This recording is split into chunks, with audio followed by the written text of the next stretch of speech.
Xalq artisti Alim Qasımovun nəvəsi, əməkdar artist Fərqanə Qasımovanın qızı Mövlanənin toy mərasimindən yayılan görüntülər sosial media platformalarında müzakirələrə səbəb olub. Mövlanənin toy günü mediaya verdiyi açıqlama zamanı Fəriddən tələb edirəm və arzumdur fikri eyni zamanda sosial şəbəkə platformalarında yayılan videoları birmənalı qarşılanmayıb. Bir sıra istifadəçilər onun səsləndirdiyi fikirləri və sərbəst davranışlarını tənqid edib. Müzakirələr fonunda Mövlanənin anası əməkdar artist Fərqanə Qasımova mövzuya münasibət bildirib.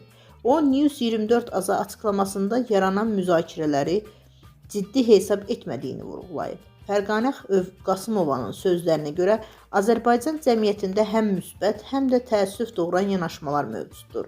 Cəmiyyətimizdə gözəl xüsusiyyətlərə ilə yanaşı təəssüf doğuran məqamlar da var. Ya yıxılanı qaldırırlar, ya da çox qabağa gedəni geri çəkməyə çalışırlar. Buna görə də bu məsələyə reaksiya vermək istəmədim.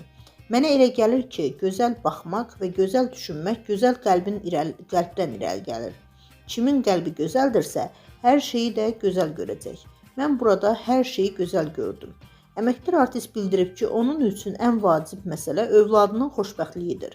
Qızıma yalnız xoşbəxtliyi arzulayıram. O hər şeyi yaxşı bilən, ağıllı bir insandır. Mən həmişə ona dəstək olmuşam və bundan sonra da olacağam. Mən millətin hansına söz deyə bilərəm ki, bir tərəfdən mənə, digər tərəfdən alim müəllimə daş atırlar.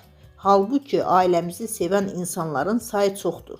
Əməkdar artist əlavə edib ki, sosial şəbəkədə mənfi fikirlər yazanlar daha çox aqressiyalarını nümayiş etdirirlər.